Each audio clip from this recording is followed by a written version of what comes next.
reliable, and factual material exposing the Watchtower organization.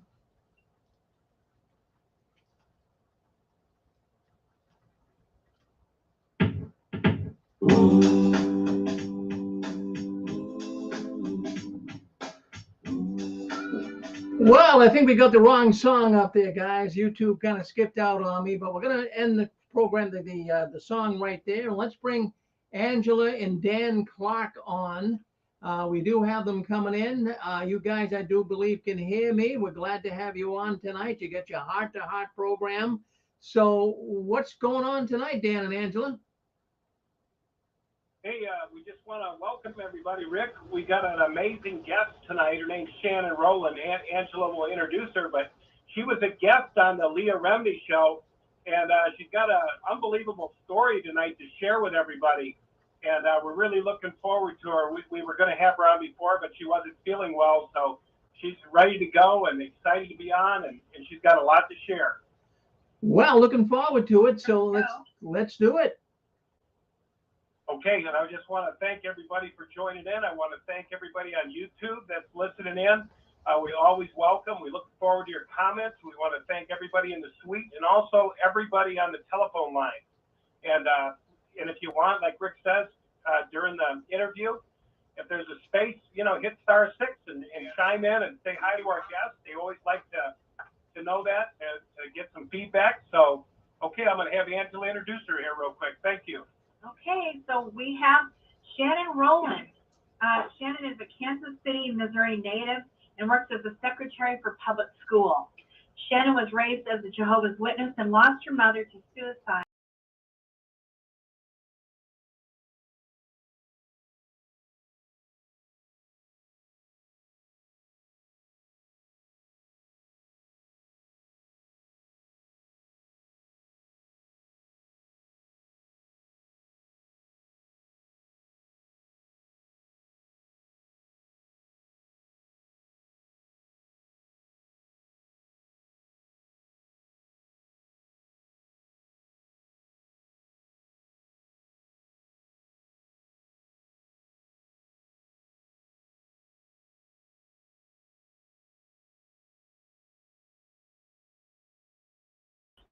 That many undergo in order to manage the varying degrees of emotions one encounters with loss and trauma. She can also be seen on the Leah Remini, quote, The Aftermath, Jehovah's Witness edition, now out on Netflix. She continues to work with others who have survived loss, abuse, and trauma, especially in childhood. She believes that it takes fierce courage to face and lean into the fear and pain of past trauma. Likewise, she believes this practice is a gateway to healing. Likewise, she believes this practice is a gateway to healing and thriving on life's journey. Her hobby: Shannon enjoys hiking, nature, music, and travel. She's now working on a children's emotional needs book. I believe it's a series, actually. And we're so glad to be able to interview her tonight. I think you're going to love her. Welcome, Shannon. Are you there? I am. Thank you so much, Angela. We're going to hold on 1 second, folks. Just 1 second. I want to make some adjustments here. Hold on, Shannon. Hold on, Dan and Angela. I want to make sure that we do get everyone to hear what's happening here tonight. So just give us 1 second here so we can straighten this out. Audio is when it will just give us a second. I'm sorry, we'll figure this out on what's going on here. But I just want to make sure that we can hear the heart-to-heart program.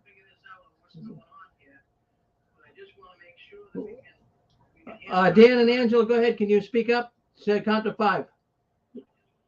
1, 2, 3, 4, 5. I don't know how to count, so. I thought the world was going to end, so I didn't learn. All right, I guess we're ready to go. So I might have to be on here with you to keep this mic on. For some reason, it went off when I went off. So anyways, Shannon, thank you very much. I'm going to cut you guys loose. Take it away. All right, Shannon. Well, did you want to say something else? Is there anything we can do on volume here? We're good. We can turn it up a little bit. All right. Okay, good. But anyway, Shannon, it's Dan and Angela. And I tell you, we sure enjoyed visiting with you a bit over the phone. And you really got an incredible story. But I guess we just want to, for the sake of all the listeners, we just want you to kind of, go back and kind of tell us how it was. You know, how did all this, you know, begin for you? How did you become a witness, and kind of just lead us from there down your journey all the way out of this crazy cult. But anyway, if you wouldn't mind sharing that, that would be great. Just tell people who you are and how you got involved in all this. Sure. First, I'm very thankful to be here. I was actually a baby. I'm getting feedback. Yeah, I hear that. Okay, can you guys still hear me? Yep. Yes, we can. Okay, I was hearing myself back. I was about one when my father learned about Jehovah's Witnesses from work, came home, had an older brother, came home to my mother, and they began studying the Bible out of the Truth Book. And we started going to meetings. Obviously, I'm a child. I don't remember, you know, as an infant going to the meetings, but I do from about the age of 3 or 4. And it was a pivotal year. You know, I knew that 1975 meant something big. And I was already terrified as a child with all the pictures that were given to manipulate us into believing that only Jehovah's Witnesses have the truth. And I had the hardest time going to school, and just, it made me sad because all my friends I knew were going to die. And then, of course, they look at you funny because you're the child sent out of the room during holiday parties and so forth. And I just remember wanting to be able to have my parents be proud of me, but my mother suffered a great deal of depression, and the elders would be over at the house. Sometimes she would try to sneak cigarettes. Back then it was just starting to be a disfellowshipping offense. But here was this young woman, I'm able to now, you know, view her as a woman and what her life was like. And she just wanted to please her husband, but I really don't feel that she believed in Jehovah's Witnesses. And while she was having this rough time, there was an article that came out in the August issue, 1975, of it was either the Awake or Watchtower, probably the Awake, and said, if you're depressed, do more for Jehovah. Don't see worldly doctors. Don't take their medication. Don't go to their demonic therapy. So in September of 75, my mother, she signed up to Auxiliary Pioneer, which back then was about 70 hours. And on September 25th, I came home from school on the school bus, and we discovered our mother. She had taken her life, and we were supposed to have a talk that night. And at 8, you don't understand death. You don't understand its permanence.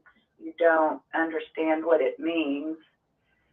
And I remember my mother's best friend, Susan, coming out, and she was crying, and me and my son think we're in an episode of Emergency, and we think our mother's alive. Just, you know, the death itself and the trauma of it leaves an impact on a child that is really difficult without this, you know, religion or cult, as I believe it to be. I know that when we went under the tent, I didn't understand my mother was in this box or anything. All I was told is that we'll see her in paradise. That's it. Like, you know, you don't need to grieve. You're going to see her again. No big deal. And I was a motherless child, and I struggled with that. I had a brother, an older brother, and a dad, and you know, I tended to be more of a tomboy, and I made it through. Dad would date different sisters, and I'd get excited. Maybe I was going to have a mom, and then they'd take me shopping, and then he'd dump them or they'd dump them. I mean, it was really, really rough on me not to have that continuity and have questions about my mother. And I later found out she had not been depressed in her life until the last 4 years. Well, that's how long they were baptized. So, you know, I muddled through. My dad did remarry, and I gained a little brother. My big brother had left Jehovah's Witnesses when he was about 18 and just dived into drugs and lots of things that just aren't healthy for us. But he had also, you know, pretty much hated me as a child because I was considered the golden child or whatever. But so we never had a close relationship. But at 16, I was in a drama. And again, it was with my mother's best friend and her husband, Jim and Susan. They played my parents. I was in the drama about this would have been 83, about a girl being enticed to go to an R-rated movie. Little did they know I'd already seen my first R-rated movie. Oh. Yes, I had. And I had already started hanging around about 5 different young gals that were pushing the limits on the whole Jehovah's Witness thing, sneaking out of their houses, go drink beer with boys or kiss them, and that type of thing. And I felt really guilty, but for some reason I really wanted to use my voice and make an impact and make a difference. I've been such an outsider. In fact, I was supposed to be in a class play in 6th grade, and on the day of the play, my dad discovers what he thinks to be Easter connotations in it, drags me from the school, embarrasses me, humiliates me, and then they didn't even, you know, how are the little kids supposed to do their play? You know, I had the major part, but those are things that, you know, Jehovah's Witness parents don't care that they're humiliating and putting their children in a bad spot. Even when I was put outside of the classroom, you know, kids and parents and so forth would walk by and they'd say, boy, you must have been bad not to even get to join the party. And so, you know, it's just hard to get the correct, healthy mindset of who you even are, what your identity is. And at 16, my dad kicked me out and I moved in with my grandparents. In about 4 years, I lived the life of a worldly person, but I still believed it to be the truth. And I would even tell people, if Armageddon hit now, I would for sure die.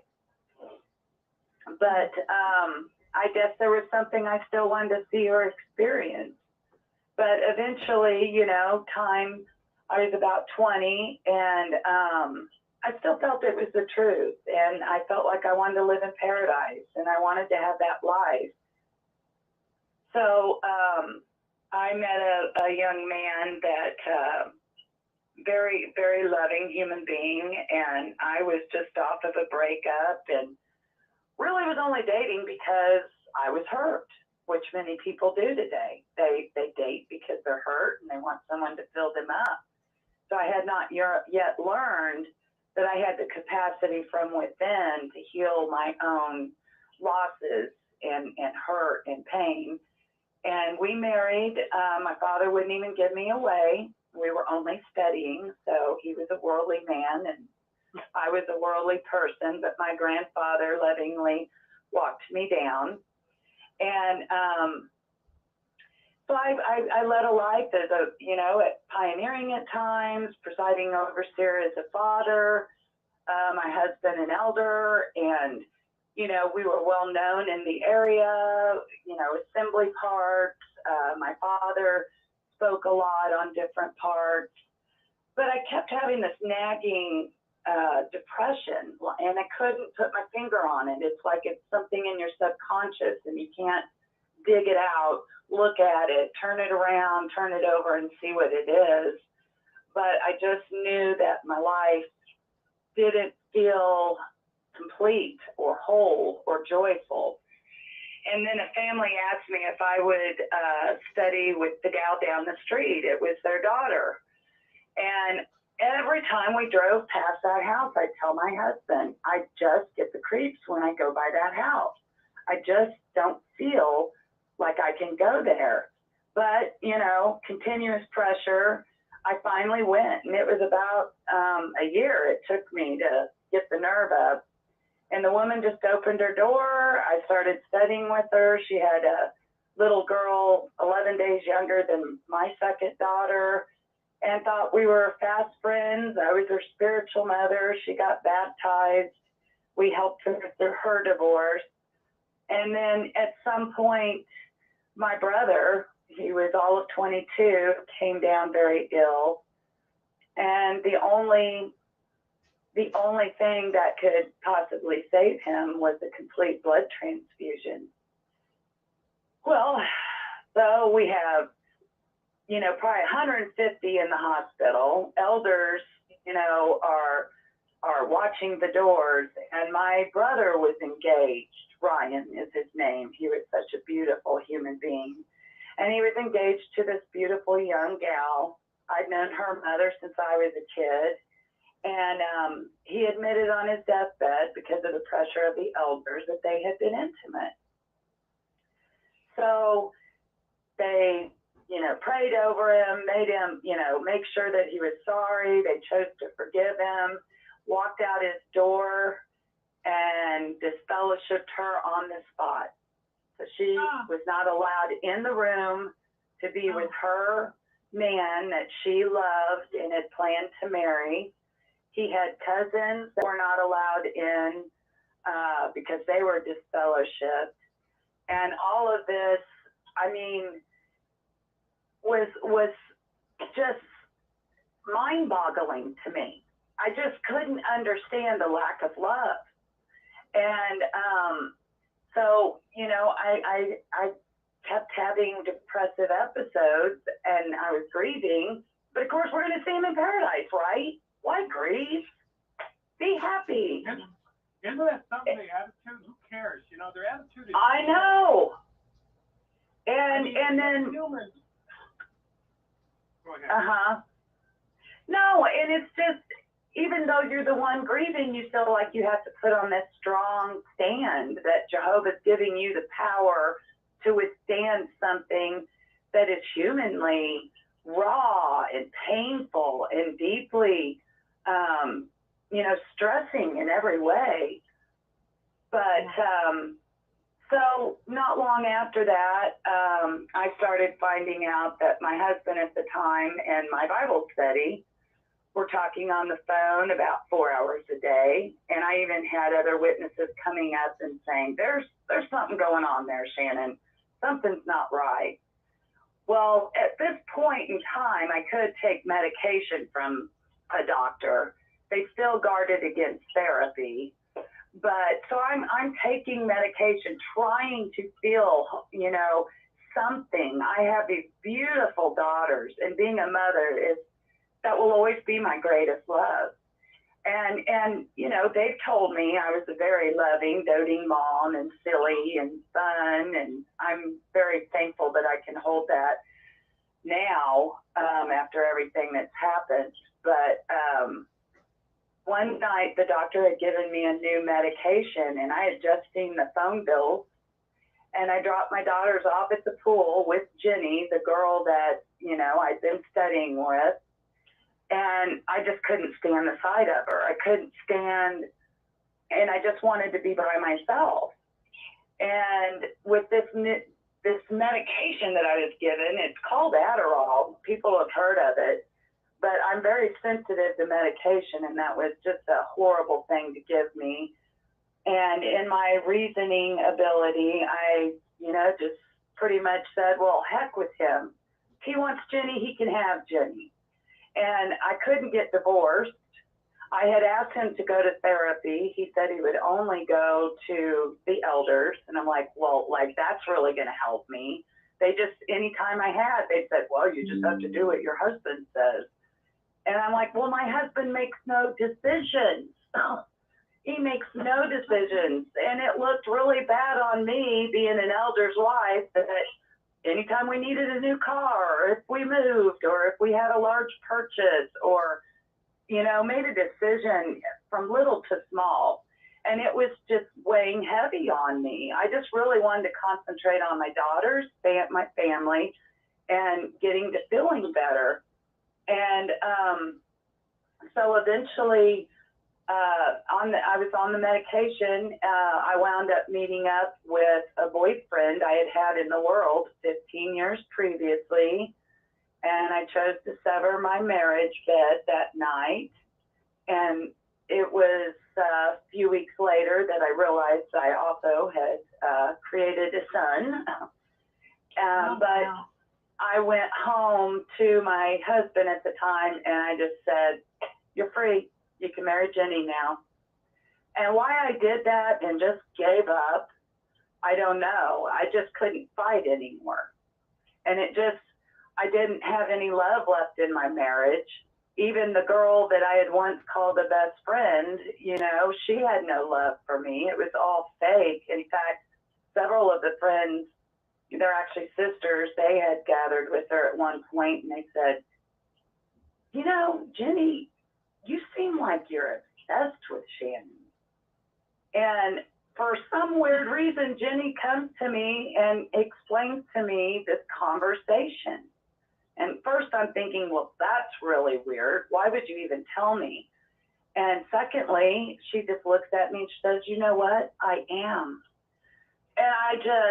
And the floor just kind of sinks. You know, your whole equilibrium kind of totters. You're like, did I hear that? You know? And she wanted my life. And she had done it to another woman, but she was never a Jehovah's Witness. But anyway, through this process, I wound up having to deal with the fact that my husband was marrying she's no longer my best friend, but watching this take place, them marrying, they weren't allowed to get married in the Kingdom Hall. I was aware of that. And then I asked for pictures of my daughters, just my daughters at the wedding, but of course she sent a picture of her with my daughters. So I dealt with this woman that was just being very hateful, and that's hard enough as it is. And so I went back to the hospital. You know, I'm divorced, they're married. I had moved. I didn't want to be in the same town with everybody. I was dating my second husband at the time, and I wound up going to the hospital again for depression. And while I was in the hospital, they came and said they were getting an emergency order against me and said I'm not qualified to take care of my daughters. And Oh, no.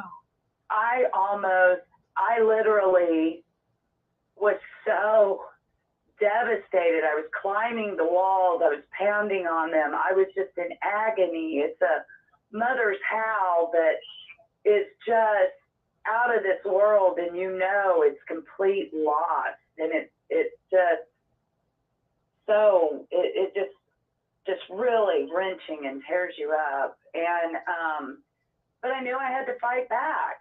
I knew I had to try, and I did everything I could. And then when we went to court, when I got back from the hospital, I had to get a taxi cab. I had called my dad to ask for some help or support.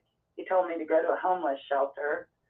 And, you know, that when they all discard you and you're abandoned, it's like you just lost a whole entire city and you're the only one left.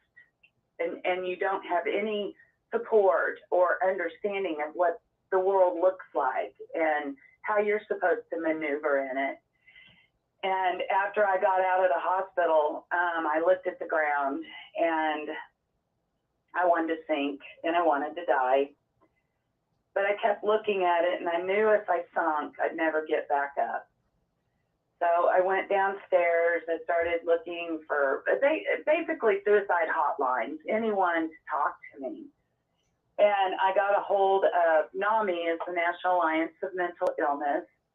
And I spoke with someone for a couple of hours, and she was so intrigued by my story. but I was able to talk. I was able to let it out freely with someone that just actually listened and realized how painful these moments had been and knew I needed support. But at the end, she says, Shannon, you could help so many. You need to begin telling your story.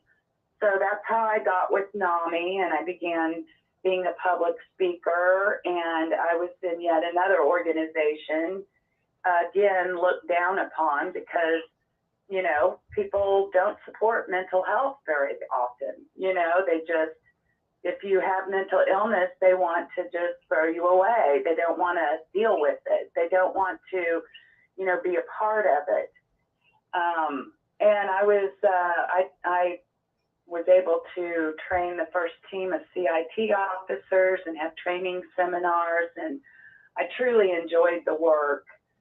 But again, I was doing something that eventually I just felt like I was up against a wall. I didn't see that any changes going to be made to help those with mental illness. And then I divorced my second husband, and then that's when I kind of went nuts. You know, I was a 40-year-old ex-Jehovah's Witness, no family, and trying to navigate life through that was filled with mistakes and errors, and I learned some hard lessons. My grandfather wound up dying in 2013. So all of a sudden, my dad, you know, I got to see him again. He pretty much dismissed me, and my grandfather left me quite a bit of. How many years Yeah. from your brother's death to your divorce? About 2. Okay, so your brother dies alone because they pushed the fiance out. Is that right? Yeah, well, I kept going in. I was a Jehovah's Good. Witness. In fact, Carol, she didn't even understand. Like, I was by his side the whole time, laughing, talking, playing music, reminiscing, praying, and she wasn't even there. It's like she didn't know or understand what to do to comfort her son while he's dying. And she even went up to my husband and she said, how does Shannon even know what to do that? And he said, that's just who she is. In fact, while we were waiting there, another older man had been there with his wife and she died. We heard the code blue. Of course, we're afraid for Ryan, but it was her. And they were getting ready to make a circle for prayer, and I heard him gasping and crying and heaving.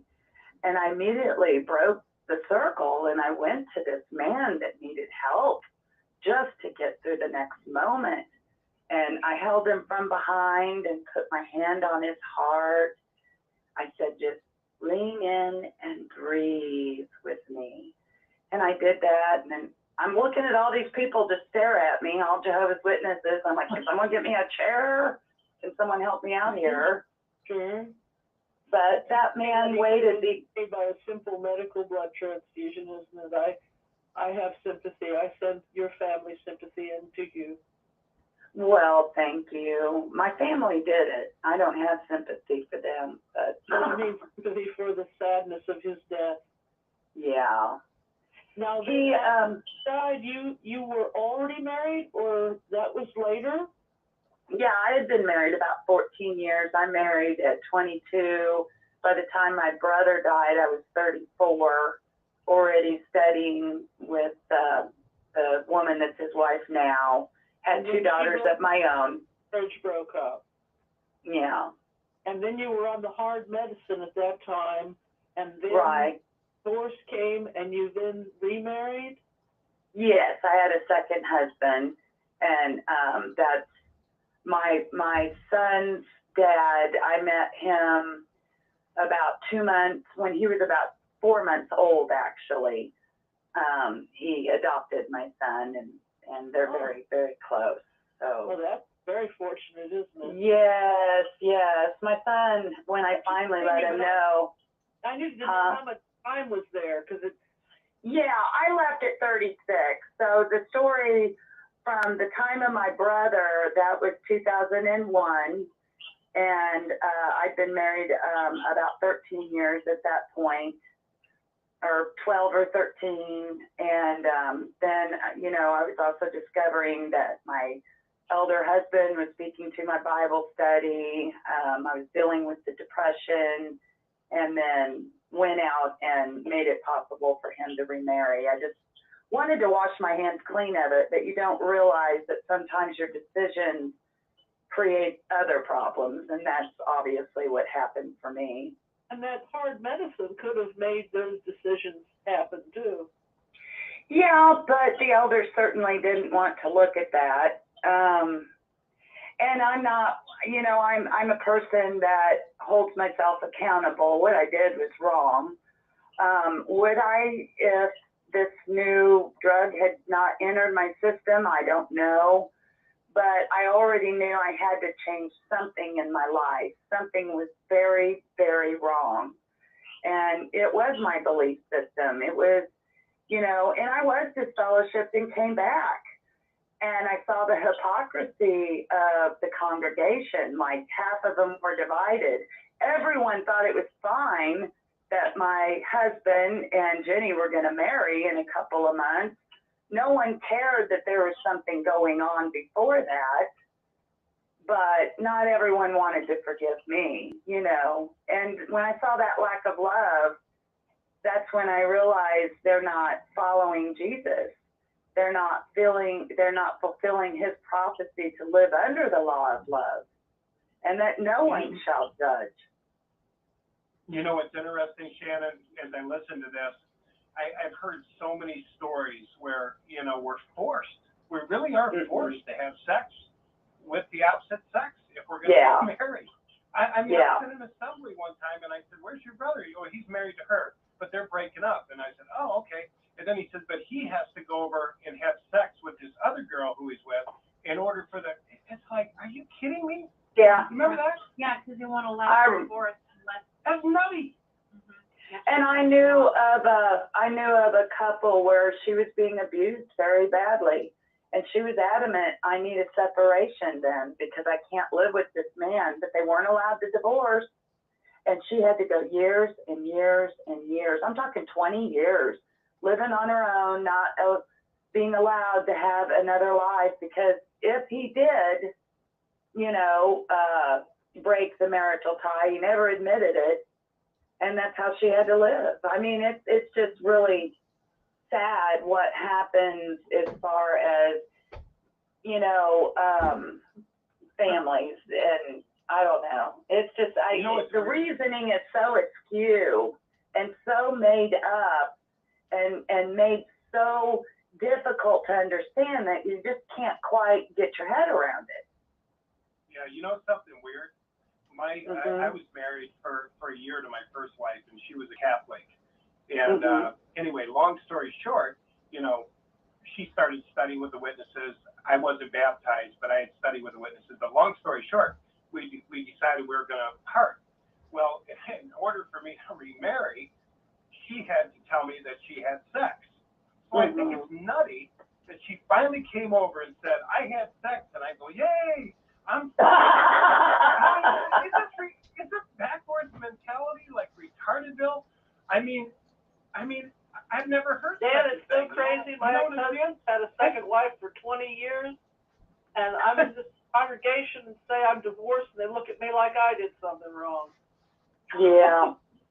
I hear you. Well, they're so afraid of any mistake that they might do that they begin investigating everyone else, so eyes will stay off them. I mean, that's the only way I can view it. And they didn't even hear it. They didn't even understand it. They didn't even ask.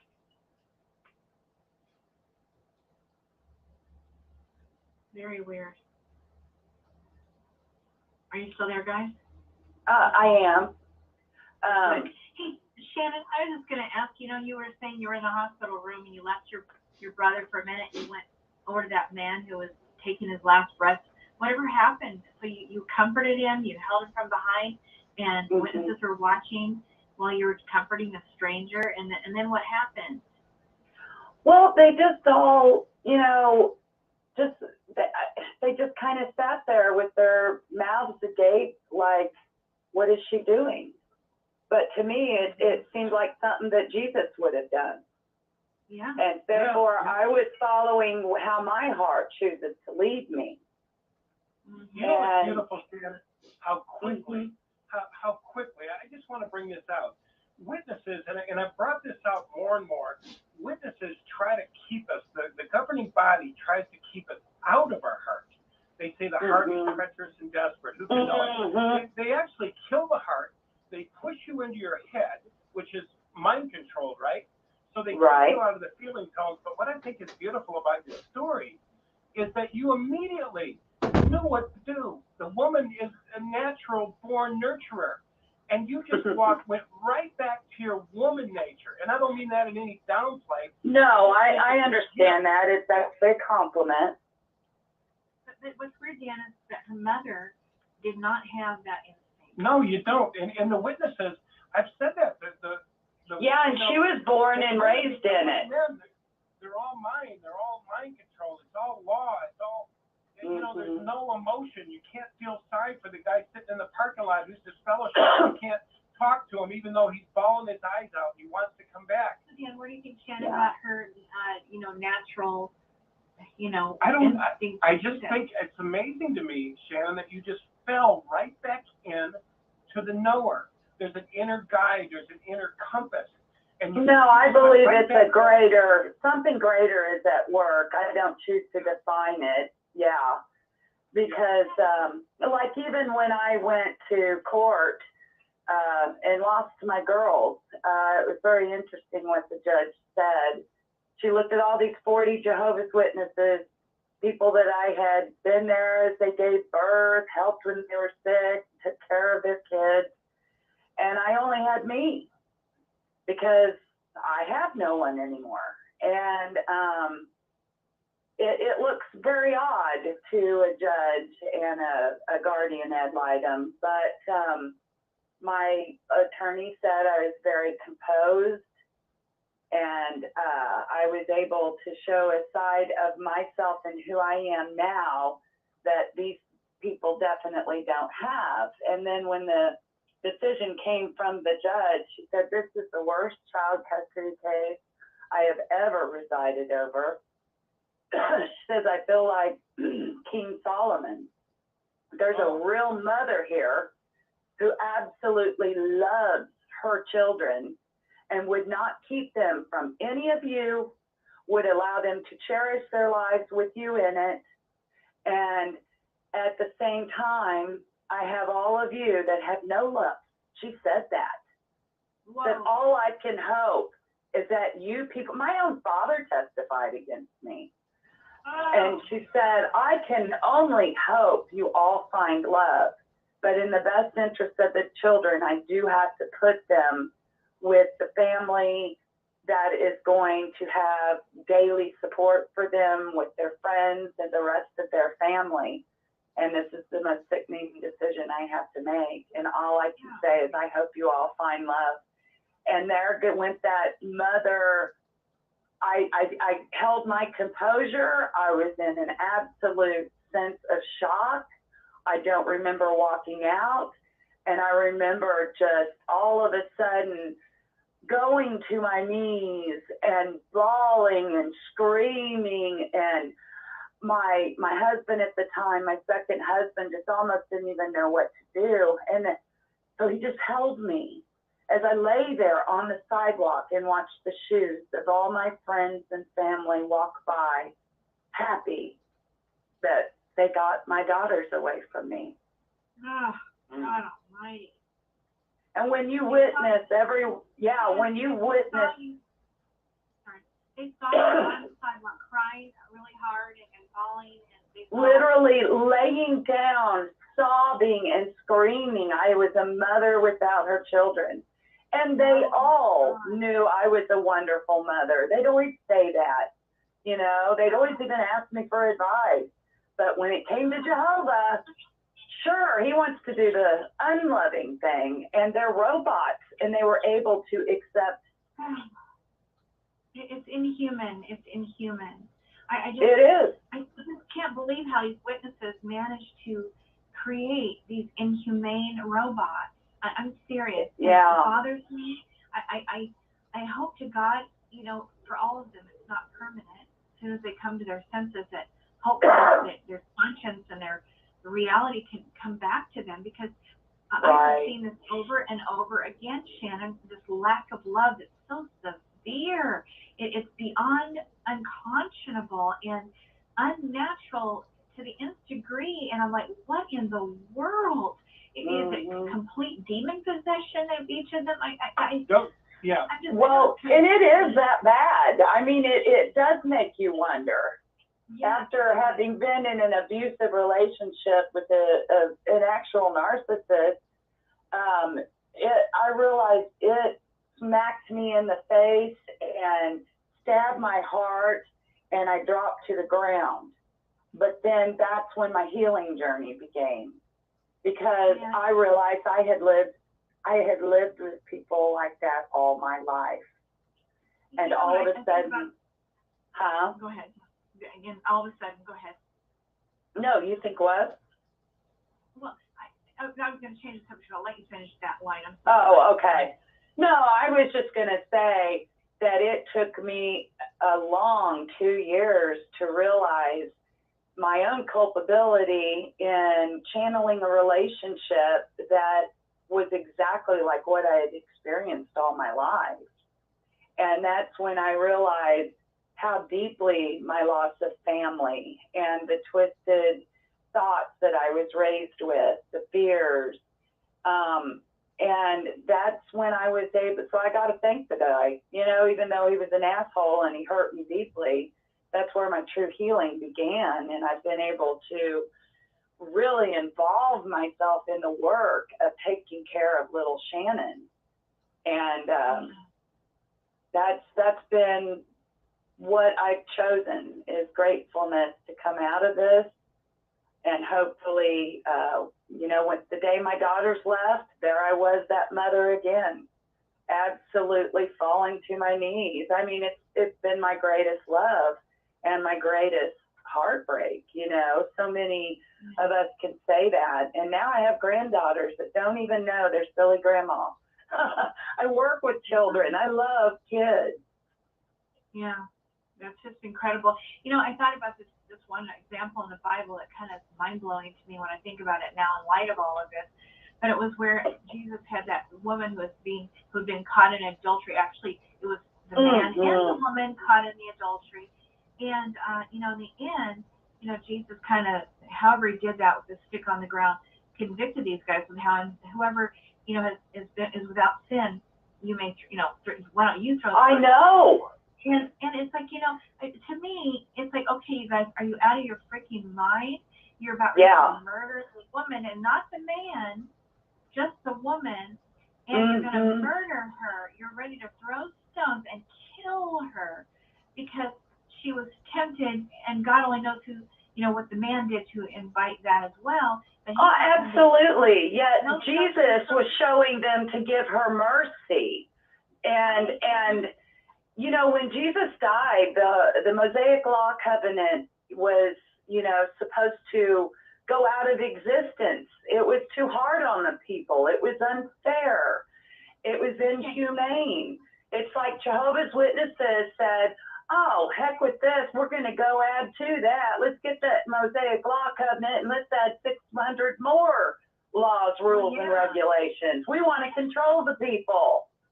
Well, you know, I feel like Jesus, you know, in different situations, just said, okay, let's add to it, like the whole divorce one, you know, about, you know, that if you even so much as look at a woman as to desire her, that you've already committed adultery. I mean, I feel like you just added, okay, so if you guys are going to, you know, have these laws, well, let's just make them so hard they're absolutely impossible to keep, because no man can stop from thinking of women all the time. They think about every minute, however many times they think about. I know. And then like with my husband, he had an emotional affair, and they talked that could be a disfellowshipping offense, and yet they laughed at it when I told them.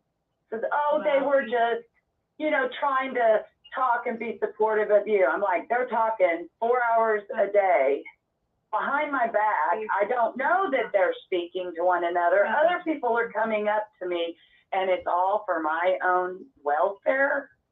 Oh. You know, the elders didn't take that into context at all. I think Jesus would have thought, you know, when those guys were wanting to do that, it's like, where is your love? What Right.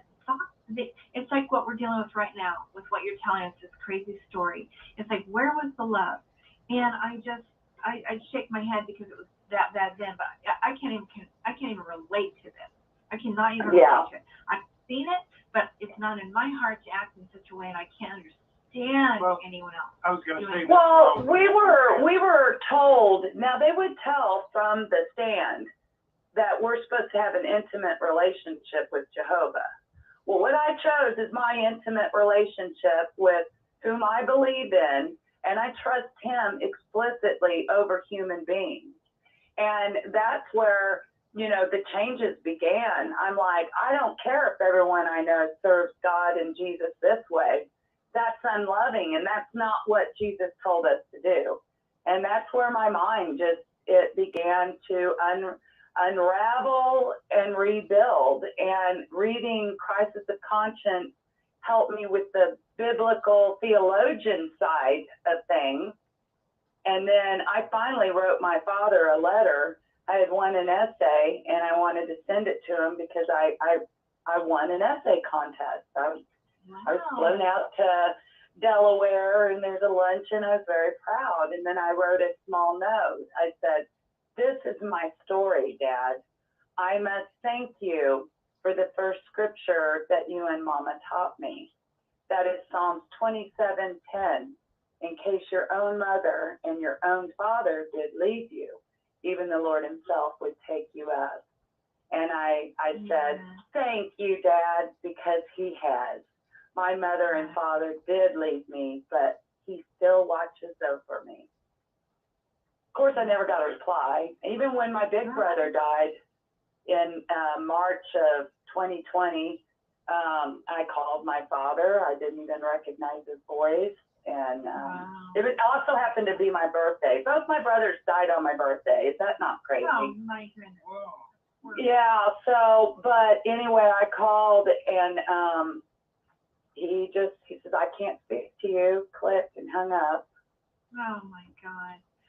For years, I would beg my daughters to speak to me, and I would hear nothing. Finally, I gave up. You know, I got to let them live their lives. Right. But I've had to do the same thing with my kids. It's heartbreaking. Every once in a while, I'll just send a little text or something to my daughter, just saying, "Oh, just thinking about you, and, you know, heart, you know, I hope you're doing well, and are you doing okay?" It's nothing, you know. It's like, it's so heartbreaking. It's so cold. It's like, again, don't get to talk to my grandchildren, don't get to meet them, you know. well, and now here's one scripture in the Bible to back it up, saying, "I came and I will split up families," you know. I looked at him, I said, "Yeah, that's true, obviously, but you're doing the splitting up, girls, not me. I'm here." Yeah, right. That's sad when a religion is proud of that scripture, isn't it? That's their pride. Absolutely. I mean, you know what I think? Here's what I think. As you're talking, I'm just listening. You know, our relationship with our church, whatever our church is, right, shouldn't be an abusive relationship. But Watchtower is an abusive relationship. And do you know why it's abusive?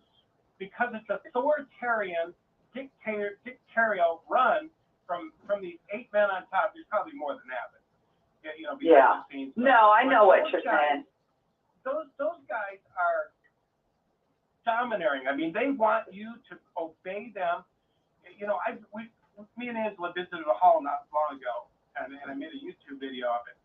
But I'm telling you, there was nobody home with those. How were you able to sit there? I have no desire. You know, if I hadn't lost my children and grandchildren, I speak out. I want justice. I want justice for all people in any community or jurisdiction, because everyone has a right to be treated humanely. but when it comes to the Jehovah's Witnesses, it's so hard because I've been out now for 19 years and I'm so against all the, I mean, I would never even talk about Jehovah's Witnesses if I had my girls. They are like an abusive relationship that I'm glad to be free of. You know, yes, it's been turmoil trying to heal from it, but I have. And I can't, that's when I start going back to that angry stage when I delve too deep into scriptures and I'm like, how did Jehovah's Witnesses come up with something totally different than what this whole verse says, you know? Yeah. Oh, yeah, well, you know, Hi, I Shannon. like this, Shannon. This is a Don't you positive. agree with me when you were in there about, I don't even think 20% of the time they mention paradise. I think 80% of our mind control after we come in is obeying Jehovah. You better make the meetings. You better never Right. drift from the meetings. The dramas are, if you drift away, this is what happened. They didn't return back to Jehovah. Once we got in, it was fear, fear, fear, and more fear. Jehovah's angry. Jehovah's jealous. Jehovah's coming back to kill anybody who don't know his name. And then if you don't go back and if you don't go back 3 days a week to hear about how horrible you are, and you know, you're definitely not going to make it. I mean, the religion or cult was made from an alcoholic who had a mistress of his own. He was in a boys' club. It was made the same as the Shriners or the Eddie Mayer Baker or whatever her name was, or Scientology. Someone got an idea and they spread it around, and few people decided, wow, that's amazing, and thought someone was smarter than them. They didn't want to do their own work, so they decided to follow someone instead. And but I mean, there's been so much viciousness within the organization. So It reminds me of the girl in Handmaid's Tale that got away. I know. I tried to watch that and couldn't, just because all the cult came back to me. The book's very good. But I the just- show got more going than the book. I read the book in 2 days, and all I could think of was how it reminded me of the Witnesses. Yeah, I bet. So, Well, even talking, Can you hear you me? know, Hi, I this can. is Pasta Babe. Oh, good. Hi. Yeah, I wanted to ask you for clarity. Hi, I'm the Pasta Babe, Linda Jones. Hi there. So I just wanted to go back to that place where you were in court and you Mm-hmm. found yourself losing custody of your daughters. Did I understand you right? You found yourself on the sidewalk because you just went down. You just went down, bawling Yeah. your eyes out, Yeah. crying, and then your husband helped you, and then the JWs walked by you. Yeah, including my own father. No one said a word. I even snuck into my oldest daughter's wedding and watched that woman go down the aisle as the mother of the bride. I sat right in front of the elder that disfellowshipped me, and I held my head. Boy, my lips were quivering, my eyebrows were, I did everything I could to withstand that moment, and I let everyone stare at me, but I made sure they saw a proud woman with a smile who was honored to be at her daughter's wedding. I would not let them take my joy. I would not let them take my place, and I would not let them try to demean me or make me into something less. Instead, hopefully they walked away ashamed. That's how I felt about it. You You did know, not Shannon, deserve no, that. you and I talked about this before. I'm so sorry Oh, okay. that happened. All right. Thank you. That's all I You wanted know, to ask. I just, sorry, what did you say, Linda? I didn't hear that. I just said that was all I wanted to ask. Oh, okay. Thank you so much. You know, I just for so long have kind of felt this sense of this should not be, and that should not be, and this should not have happened, and that should not have happened, that person shouldn't have done it. And I finally decided, you know what? That contradicts the scripture in the Bible that says that each day was ordained and listed in God's book before one of them came to be. Every day was ordained and written in God's book before one of them came to be. So if I'm going around saying this should not be and that should not be and all that all the time, then really, that doesn't match up with what I read there. And I realized, okay, so God does know what's going on. And I'm sure you would agree with me, Shannon. We've spoken about this, but do you not feel like it was ordained for you and that you're a better person having gone through? I know it seems completely. Yes, I do. In fact, when I was 5 years old, I remember, and I was just telling my girlfriend about this last night. I had a dream, and we just had a ranch style home, 3-bedroom, and I had a dream, and the house was completely empty, furniture and people. And it was like the Planet of the Apes at every window, staring at me, trying to get at me. And I remember sitting by myself in the hallway, and I remember thinking, I have to survive, and there's not going to be anyone to help me do it. I was about 5 when I had that dream. Oh my goodness. Yeah, and I remember asking God when I was at the same age. I could tell there was turmoil, and you don't get spoken to, especially, generations are getting a little better about, informing children and helping them with their emotions, but they definitely didn't in the 70s. And so I just remember sitting on my bed, just as clear as day, and saying, Jehovah, everyone hurts. They hurt so bad.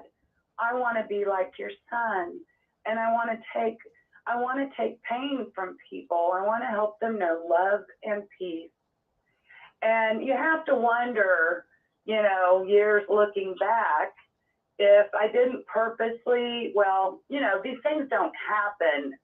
Like, I didn't purposely want to lose my kids and family, but it's like I had a knowing. I've always known I was going to be alone and that I had to use my voice. And all I can hope is that there will be future change. There will people that will be released from the bonds of fear that they're in, that more people will choose to heal rather than remain a victim, that more people will choose to love the ability to see everyone and everything in a more glorious framework than what we were taught. We were taught to keep our eyes covered. The very ones they spoke of, the scribes and Pharisees with blinders on, that's Jehovah's Witnesses. And Yes. And that's who Jehovah said, with all your laws and regulations and the way you treat the people, you don't listen to, you don't listen to the commandment to love one another. And he was angry during that. He was angry at injustice. And yet Jehovah's Witnesses try to say that's who other religions are. Sure, you see it, but they don't even see themselves. No, they don't. When you're over righteous like that, you don't have the ability to humanly seek the connection that I believe we were created to have. Well, and also too, this is all building character. I mean, I feel so bad I'm even saying these words right now because this one friend, and Michael, has been on our show before. He's probably thinking, oh my gosh, Angela, like I'm hurting so bad right now. I'm gonna kick you. I hate you right now, because I just feel like, having lost my 24-year marriage, and honestly, to my sister ended up marrying my husband, and I lost. Yeah, you had told me all about that. Our stories are very similar, actually. Right. But I'll bring to the point.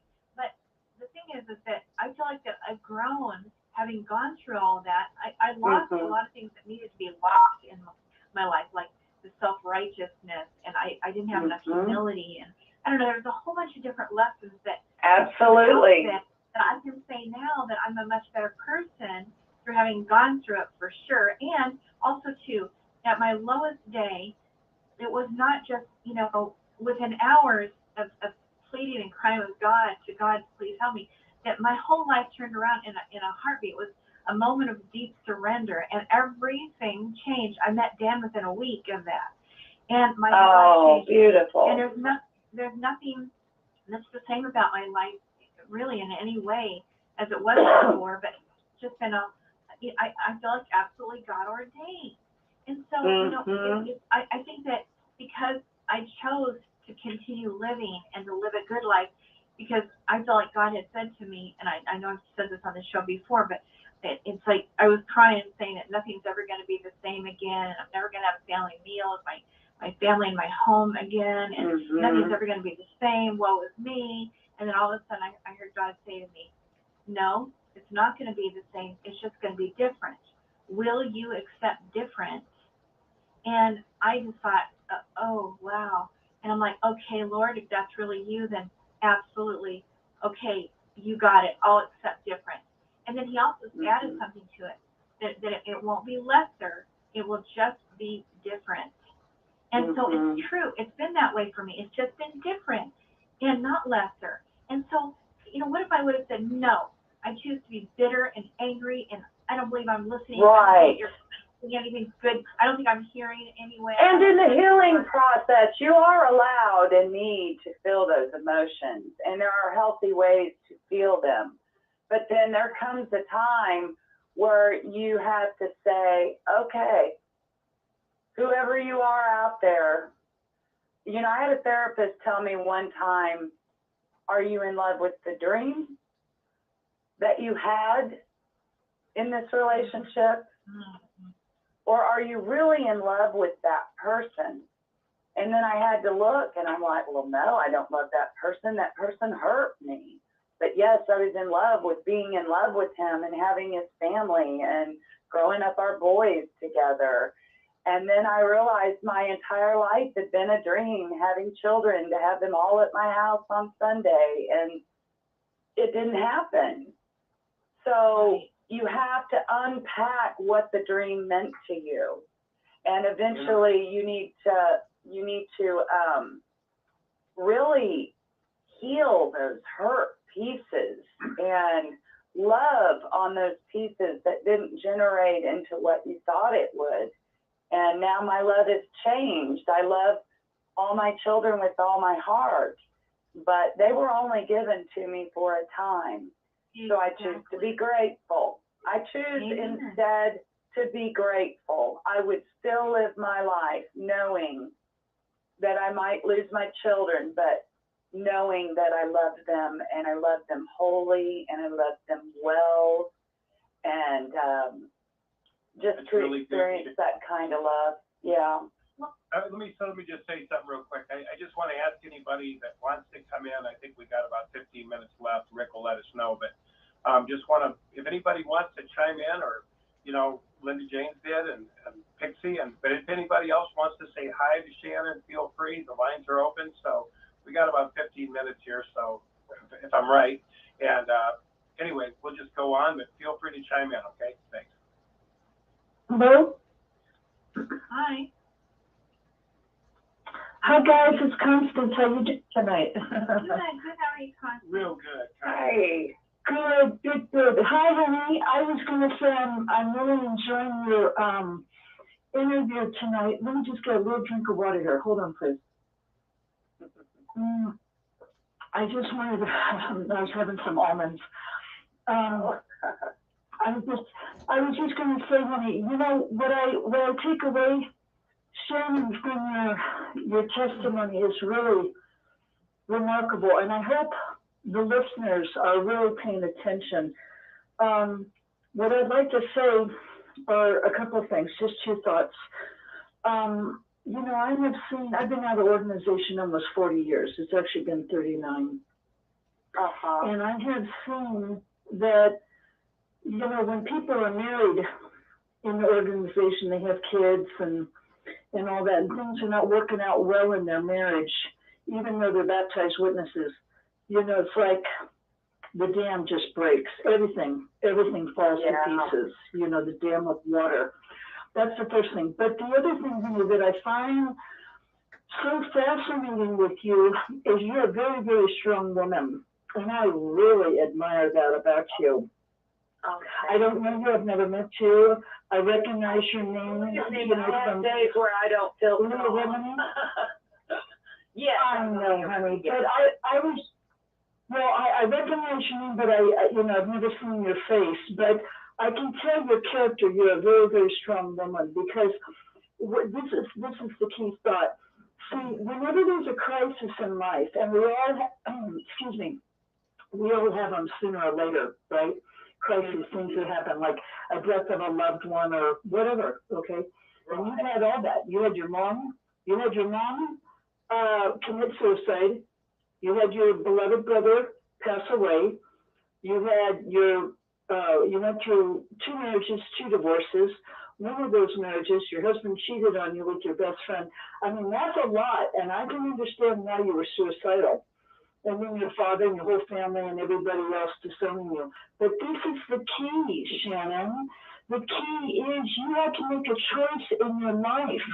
Like, okay, am I gonna like let this just totally destroy my life and my life is over because it's like a tsunami, right? It's like a tsunami. Oh, It's like, oh my gosh, how in the world, how do I deal with this? It's so overwhelming. Or you could say, you know what? I know this is the real pits. Life is really hard, and I'm going to just take little baby steps day by day, and I am going to be a conqueror, because it all comes down to a person's mindset. That's the key. We can either choose, you know, our mindset, whether it's going to be positive and we're going to be conquerors, or we're going to say, you know what, I'm a victim. I can't even handle this, and I'm throwing in the towel. And that's what I'm hearing from you, honey. And I tell you, I applaud you. I give you a standing ovation, because, you know, I know, honey, I mean, you don't know me, I don't know you, but I know when I was about 10 years of age, I grew up with older parents. And I lost my parents young. I lost my dad when I was 13, and I lost my mom when I was 25. But anyway, I knew when I was about 10, honey, I was around 10 when you said something. It just came into my spirit. I remember I was at home. I can remember it like yesterday. And I thought, I'm going to grow up and I'm going to be alone. And I remember going to the dinner table because it was around dinner. And I broke down and cried, and I was crying, and my brother said, well, why are you crying? And I said, because I knew I'm going to lose everybody. I'm going to lose Dad, then Mom, then Jim, then Donnie, then Johnny, then Warren, and then me. And I'm going to be the last one. I don't know who's trying to call me right now as I'm talking on the air. But anyway, so, and my brother said, oh, no, Connie, it's not going to be like that. But, you know, that's how my life did turn out. It really did.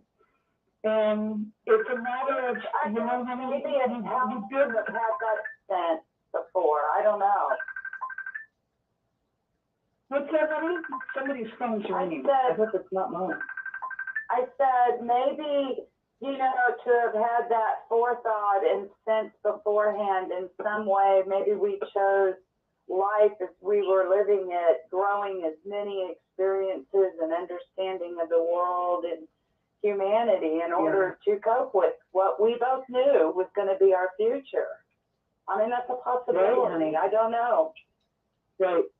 Well, it's very interesting because, you know, you talk to, say if you have men versus women, I think it's more difficult for men to be alone in life. Like if they've been married and their wife died or they got a divorce, men want to instantly remarry.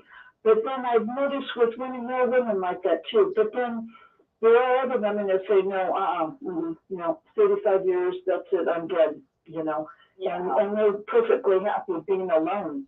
But honey, I was going to say, and then plus you had, you know, your father being a PO and everything. I mean, I just applaud you, honey. And you know what?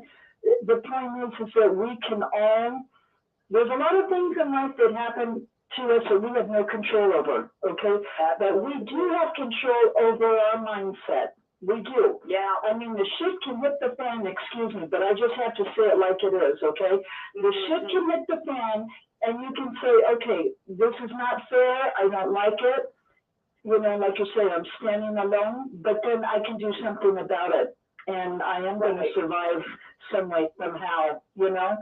And honey, I think your testimony is very strong. I hope you continue to share your testimony, because I know, honey, I know there are people listening right now that are just like your story, and you're giving them a lot of strength, Shannon. So God bless you, honey. God bless you. I'm glad that, you know, you're out of the organization. And I'm glad you got an anchor with Christ, honey, because that cult was, and I'll be honest, and I'll just shut up after this, that cult creates a lot of problems for people, okay? It's so demonic, it destroys people's families and marriages and everything else, and we're all so much better to be out of it. Once you get out and you look back, it's like, holy mackerel, 2020 vision, this is unbelievable what I just went through. And we're just trying to help other people in love. So thank you, sweetheart. Oh, well, you're so absolutely right. Thank you. Thank you, Constance. Thank you, Constance. That was great. Thanks, guys. Thank you. What about your book that you're writing? Can you talk about that for a minute, about children and their emotions, their trauma? Yes. Well, ever since I was about 35-ish, I mean, even though I was in Jehovah's Witnesses currently, but then even right after, especially now having worked with children in the school system for 10 years, I remember being a little girl and not understanding death. I was talking about this earlier. I remember that I thought I was at a party for my mother. I remember being told to be quiet, be quiet. I remember going under the green tent and seeing a ribbon and it said mother. And all of a sudden it hit me that this is about my mother and they're going to put her in the ground. And then my dad, I look at the seats, I can count how many are in our family and there's not one for me. I threw a fit. I threw a fit right there in front of hundreds of people. I wanted to sit in a place of honor for my mother and not being asked what I wanted at such a horrific moment. And I was just coming to the realization of what had really happened. Even though I saw her dead under the exhaust pipe of the car, I didn't understand what happens next. Do you know what I mean? Right. So having been that child, and I had been mad at my mother. My mother was a bit abusive to me, and I had written a letter saying I wish, in fact, days before she died, a little girl on my bus, no one would speak to her. So I scooted over and let her sit by me, and I said, where have you been? Why did we all sign a stuffed animal for you? And she said, well, my mother died. And I said, what? I said, how? And she said, they call it commit suicide. And I'm like, I don't, yeah. And I went home and I told my mother, what's commit suicide? And she didn't want to tell me. Wow. And so that night, she at the dinner table had tried to shove eggs down my throat. She did this horrible thing with food. And I was so, just devastated. And I went to my little desk and I wrote a note saying, I wish me or mommy were dead. Then I was horrified. So I tore it up into little tiny pieces. And for 6 months after my mother's death, I held on to my secret because I didn't want Daddy to know I killed Mom. Because that's that's what an 8-year-old thinks. Sure. I know I didn't, but that's why it's so important to help children really process trauma, to be able to ask the questions, to be able to be included on a level that they can understand without too much information. And then after the funeral, everyone went back to our house, and my mother's mother said, Shannon, your toenails need to be clipped. Go get the toenail clippers. And I knew where Mama kept them. I went and got them. And she, you know, clipped my nails. And then she handed it and closed my palm. She handed it, put it in my hand, closed my palm over it, and said, from now on, Shannon, you have to take care of yourself. I was 8 years old. And that stuck with me my entire life. Shannon, you have to take care of yourself. And those are things that can be undone if there is an aware adult around a child that can help them process. A lot of the agony I went through growing up by the lack of a mother or the understanding of suicide, death, or even the terminology could have aided me in healing to where I wouldn't have always been so afraid or so people pleasing or passive aggressive, you know? So the earlier we can start with our children, and I want to make these books, I'm going to base the characters on my 2 granddaughters that I've never been allowed to meet. And it's going to be, you know, different social skills that I taught their own mother when she was little. I'd sit down on my bottom and I'd talk about anger and I'd talk about her feelings, and I'd teach her how to helpfully deal with anger without hitting and biting her sister. You know what I mean? I helped her find other ways and other outlets. So that's very important to me, and I hope I can do that with these books. I'm trying to work on a memoir, but that's really slow going because I get in a lot of pain with it. I get too close to it, so it's going to happen. I've got a girlfriend that's not an ex-Jehovah's Witness that is helping me to do like some edits and that type of thing. So hopefully I'll get there. I love it. Shannon, wouldn't that be so cool if your grandchildren grow up and then they find out about you, they found out about the book you've written, and they read it and they make it, the whole series that you do, they end up using it to teach their children. Wouldn't that be amazing? And that's the legacy. I've always wanted to be someone that left a legacy for those I love, and that would just, wherever I go when I'm gone, that would just mean the world to me, because I live in my grandfather's house. I got the house, and Dad, he took my money, but that's besides the point. Just having my grandfather here with me and my grandmother, and knowing that they left me a legacy,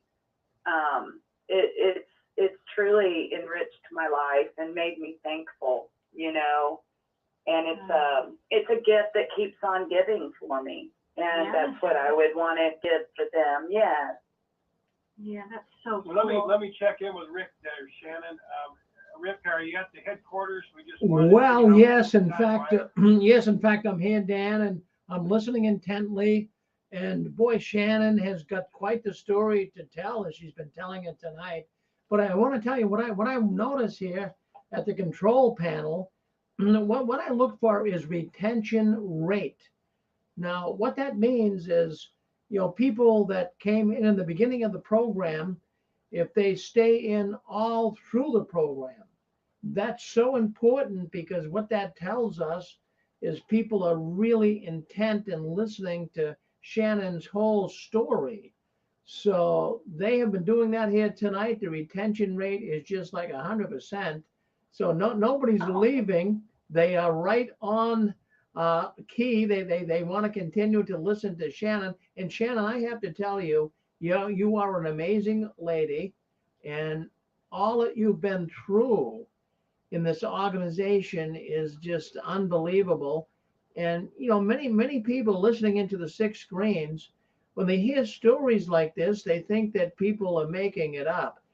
No, you're not making it. No, they do, Shannon. I wish I was. Yeah, they do. I mean, I see everything that goes on here behind the scenes, and people think that, oh, Rick brings people on and, they make these stories up. No, that's not a made up story. Shannon, I believe you 100%, and 99% of the people listening in here tonight, they know that what you're saying is truthful. Shannon, you just keep standing tall. You're wonderful. You're helping a lot of people to see what goes on behind the curtains of the Watchtower. Thank you very much, Shannon. Thank you so much. Very validating.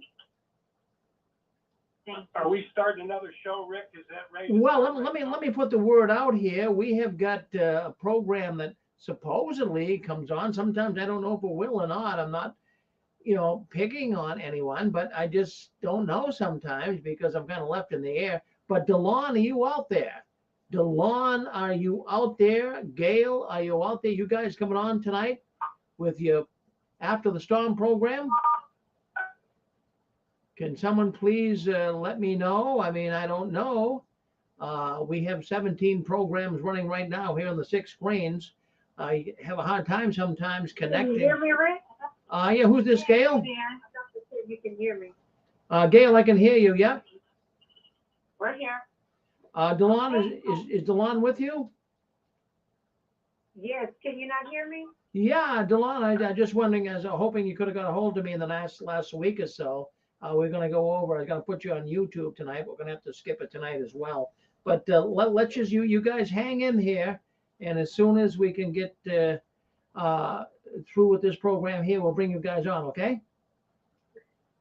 Okay, that's cool. Thank you. Yeah, we're winding it up, Rick. Okay. Thank you so much for coming on tonight, and you were just wonderful.